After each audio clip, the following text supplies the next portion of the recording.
संविधान खतरे में है। अरवल से सीपीआईएम विधायक महानंद सिंह का बड़ा बयान। जेडीयू विधायक गोपाल मंडल की बातों का किया समर्थन।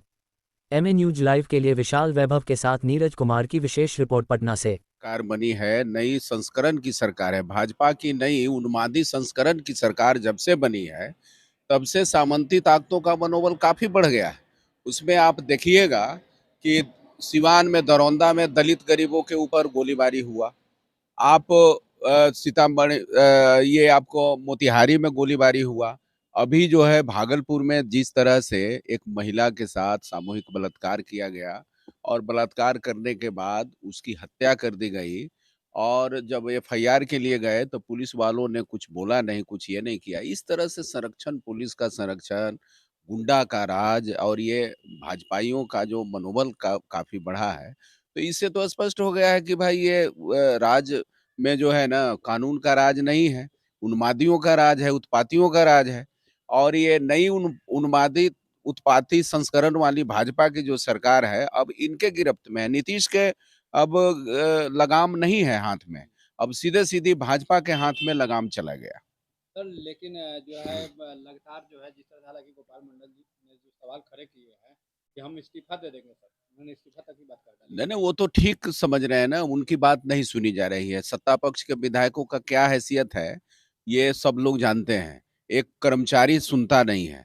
तो ऐसे जनता के प्रतिनिधि बन करके, जहाँ जनता के प्रति हम लोग जवाबदेह हैं, प्रतिबद्ध हैं, और उनकी कोई बात नहीं सुने, पदाधिकारी बात नहीं सुने, अपराधियों का चले, यहाँ कुछ खास लोगों का चले, भाजपाइयों का, गुंडों का चले, तो वैसे में तो उनका सवाल करना जायज़ है।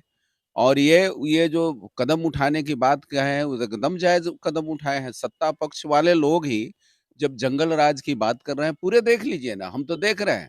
तो उत्तर बिहार से लेकर के दक्षिण बिहार तक का पूरा एकदम सामंती ताकतों का मनोबल 7वाँ आसमान पर चढ़ गया है। हालांकि सर जो अभी बिहार के डिप्टी सीएम है सम्राट चौधरी, वो हमेशा ये कहते आ रहे हैं कि जो है दारू माफिया, बालू माफिया, सबको जो है हम यहाँ से खत्म करेंगे।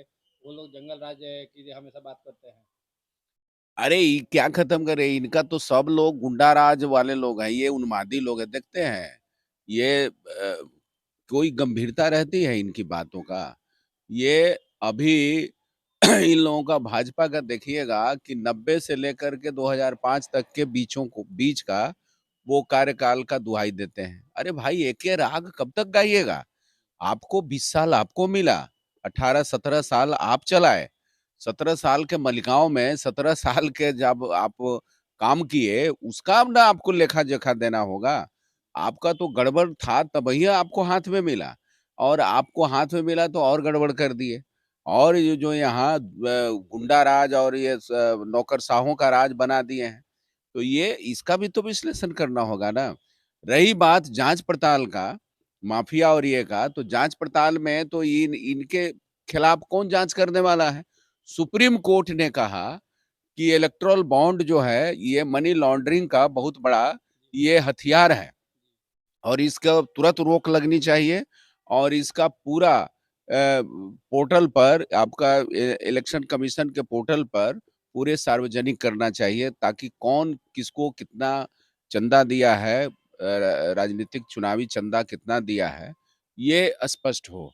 किस पार्टी को किस रूप में कौन कंपनी क्या दिया है, ये स्पष्ट हो। लेकिन मैं आपको कह रहा हूं कि ये टाल-मटोल वाली सरकार ये इसको सामने नहीं लाएगी।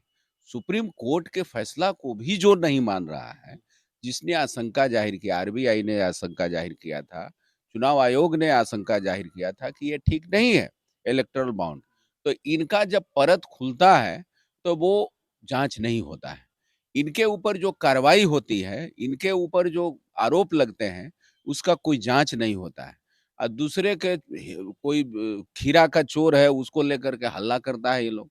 तो पूरा ये पुराने चीज़ों को लेकर के हंगामा करता है। बाकी चीज़ जो है, इनके ऊपर जब जाँच शुरू होगा, तो अब पीएम केयर फंड का जाँच होगा, तो समझ लीजिए कि सरकार का बहुत असली परत सामने आएगा। सर अभी मामला जैसे चल रहा है कि ईवीएम से चुनाव कराने को लेकर कहा जा रहा है सर कि ईवीएम से चुनाव नहीं हो, क्योंकि ईवीएम से में गड़बड़ी देखने हाँ, को तो मिली ये है। तो सब पता चल ही रहा है, इसके लेकर के पूरे देश भर में बहुत बड़ा आंदोलन चल रहा है, और उन लोगों को डिमांड है, कैसे हैक होता है, कैसे टेम्पर्ड होता है, ये सब चीज़ लोग करके दिखा रहे हैं। तो हमको लग रहा है कि सुप्रीम कोर्ट को इस फैसला को भी लागू करवाना चाहिए और सुप्रीम कोर्ट ने जो फैसला किया है, जैसे सुप्रीम कोर्ट के इस फैसला को लेकर के खूब दुहाई देता है, सुप्रीम कोर्ट को बधाई देते हैं प्रधानमंत्री कि भाई राम मंदिर के लिए फैसला सुनाए, उसको तो लागू कर दिया, उनके लायक हुआ वो लागू कर दिया।